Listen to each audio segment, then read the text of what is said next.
ডিমের বাজার সিন্ডিকেট অধিদপ্তর মিরপুর একে এই মুহূর্তে ছাত্র জনতার সাথে নিয়ে কিন্তু বাজার অভিযান পরিচালনা রয়েছেন আব্দুল জব্বার মন্ডল।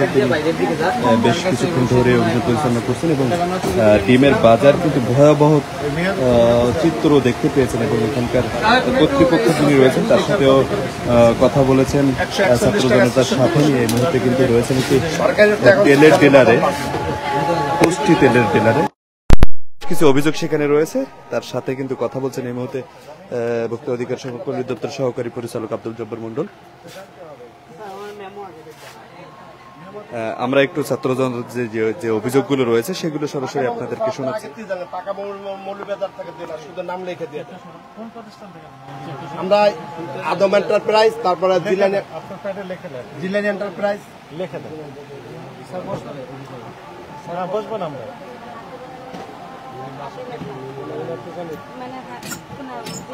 আপনার ইয়াতে লিখে দেন, প্যাডে লিখে দেন যে মুখোমুখির কাছ থেকে নিয়ে আসি, ওরা ক্যাশ মোমো দেয় না।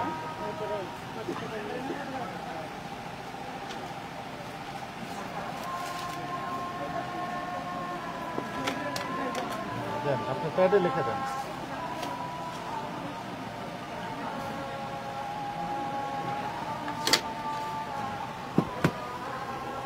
ওনার দোকানে এই মেমোটা আছে, কিন্তু সেটাই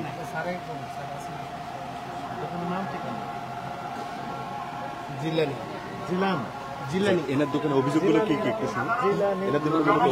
হচ্ছে পাকা মেমো নাই, তারপর হচ্ছে মাল কোথা থেকে নিয়ে আসে এটা আসলে সে ঠিক মতো বলতে পারে না। একবার বলে চক থেকে নিয়ে এসছে, একবার বলে বসুন্ধরা থেকে নিয়ে এসছে, এরকম মানে ভুল কথা বলে আর কি, আমাদেরকে ভুল তথ্য দেয়। নির্দিষ্ট কোনো পাকা মেমো নাই। মূল্যের ব্যাপারে কোনো অভিযোগ আছে? মূল্যের ব্যাপারে এখন আমরা এটা তদন্ত করবো এখানে, তারপর আমরা জানাবো। সকাল থেকে আপনারা দেখলেন ভোক্তা অধিদপ্তরের সাথে আছেন, কি কি কোথায় কোথায় দেখলেন? কি কি এখানে হচ্ছে ডিম, সাধারণত ডিমের এগুলোতে অভিযান চালালো। তো ডিমের প্রত্যেকটা ডিমের পিছে 1 টাকা 25 পয়সা এরকম পরিমাণ লাভ করে। 1 টাকা 5 পয়সা 35 পয়সা তো এরকম লাভ করে। তো এগুলো বন্ধের জন্য উনি জরিমানা করছে এক জায়গায়। তো তারা বলছে যে আর এগুলো করবে না। এরপর আমরা এখানে বাজার সমিতিতে অভিযোগ জানাইছি। তো ওনারা বলছে যে ওনারা বসে সিদ্ধান্ত নেবে বিভিন্ন ধরনের প্রতারণার বিরুদ্ধে। এটাই ছিল এখানে। আপনারা কি সহযোগিতা করছেন? আমরা সহযোগিতা করছি এখানে, আমরা মিনিমাম 8 থেকে 10 দিন এই মার্কেটে আমরা বাজার মনিটরিং করেছি।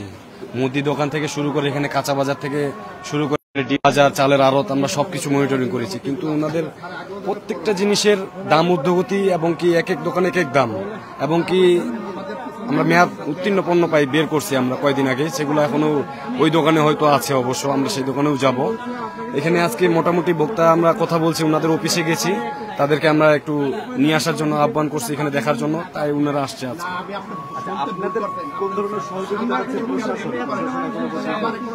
আমাদের সহযোগিতা বাড়ছে যে আমরা সহযোগিতা করছি, এই যে বাজারের কাজে যে সহযোগিতাটা করা দরকার সেটাই করতেছি। যে আগে কি চলতেছিল, এখন বাজার কেমন চলতেছে বা আর অন্য কিছু, এগুলো আমরা সহযোগিতা করতেছি। দর্শক, আমরা কিন্তু কথা বলছিলাম শিক্ষার্থীদের সাথে যারা ভোক্তা অধিকার সংরক্ষণ অধিদপ্তরের সাথে সহযোগিতা করছেন। এগুলো তো গ্রামের না, এগুলো গ্রাম, এগুলো শস্য তেল, এগুলো তীরের শস্য। এটা হচ্ছে সিটি মিলের থেকে আসে। মিলে হলো 3টা, মেঘনা, সিটি আর বসুন্ধরা, তারপরে কামালও আছে একটা, ওটাকে বাটারফ্লাই করে। এটা কি অরিজিনাল তীরের তেল না ওই বাইরে থেকে তীরের এই কন্টেনারে ঢুকে দিয়েছে? না স্যার, তীরের। দেখেন তো ইন্টারন্যাশনাল এটা কাগজটা দেখুন। আপনার ব্যবসার কার্যক্রমটা আমি জানি না, আপনি কিভাবে পরিচালনা করছেন? ক্যাশ মেমো এই কোন ধরনের মেমোগুলো? শোনেন আমি বলি, আমরা অনেকবার আপনাদের এখানে এসেছিলাম, এসে আমরা বললাম যে ক্যাশ মেমো রাখতে হবে, তাই না? আপনি বলছেন এখন যে ক্যাশ মেমো দেয় না, আমাদেরকে জানিয়েছিলেন? আপনি কি ভোক্তা অধিদপ্তর জানিয়েছেন যে অমুক প্রতিষ্ঠান থেকে আমরা এই পণ্য ক্রয় করেও আমাদেরকে ক্যাশ মেমো দেয় না? জানাননি কেন? তো দায়িত্ব তো আপনাকে নিতে হবে। এখন থেকে স্যার আমরা জানাই দেবো।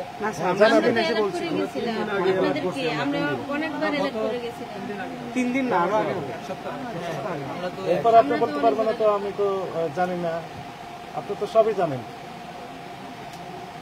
আপনার দায়িত্ব আছে না? আপনি তো দায়িত্ব পালন করেন।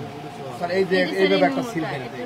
এই যে দেখেন স্যার 19 তারিখ নয় স্যার এটা কোনো মেমো হয় এটা স্যার এটা ছাড়া তো আর দেয় না। শুধু সিল স্যার আর কোনো কিছু লেখা নেই। কি রেটে দেওয়া আছে? আদম কোনো তথ্য দেওয়া নেই। ইন্টারন্যাশনাল স্যার কোথায় এটা? ঠিকানা লেখা? এটা মৌলভীবাজার আদম ইন্টারন্যাশনাল এর মৌলভী বাজার না চক বাজার না অন্য বাজার? স্যার এর ছাড়া স্যার আর দেন না সে তো বলবে যে আমি তো দিই নাই। আমরা তো আপনার নাম সেখানে কিছু নেই। স্যার এইটার এই বেবি দেন স্যার সবাই স্যার আমাদের বাজারে যে আপনি 3-4টা পাইকারি দোকান আছে আপনি যে দোকান দেবেন এই বেবি মেমো শুধু আমার এগুলো আমাদেরকে লিখিত আকারে জানাতে হবে। রাখেন, এগুলো লিখিত আকারে জানাতে হবে। ঠিক আছে, চলেন। মাসের কাছে আচ্ছা, কোন কোন অভিযোগ আপনার কাছে এসে প্রকাশ করলো ছাত্ররা? ছাত্ররা বলল যে মেমোর জন্য অভিযোগ করলো, আমরা তেল কোথা থেকে আনি সে অভিযোগ করলো। এই সমাধান কি আসলে? এই সমাধান তো আসলে আমরা দিতে পারবো না, এটা হইলো চক বাজারে গেলে তারাই সমাধান দিতে পারবে। এটা চক বাজারের কাম, এগুলো তারা। এটা তো আসলে মূল মেমো না, এভাবে কেন আপনারা নেন? এটা সবাই এটা আজকের অনেক বছর ধরে চলে এসেছে, শুধু আজকের একদিন না, এটা এভাবে চলে এসেছে। এখন সবকিছু বলা যায় না। আপনি মৌলভীবাজার এগুলো আমাদের যারা পাইকারি যে সেলসের দোকানগুলো আছে আমাদের উপরে হ্যামারিং করে, কিন্তু আসলে ওখানে কেউ যায় না। দর্শক, আমরা ছাত্ররা যে অভিযান পরিচালনা করলো,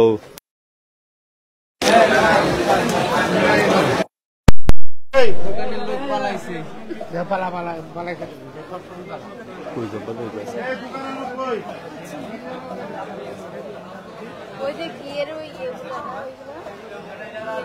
দর্শক ইতিমধ্যে ভোক্তা অধিকারের অভিযান দেখে কিন্তু ছটকে পড়েছেন দোকানি যিনি রয়েছেন। এমন করে বেশ এমন অভিযোগ রয়েছে যে অভিযান দেখে তারা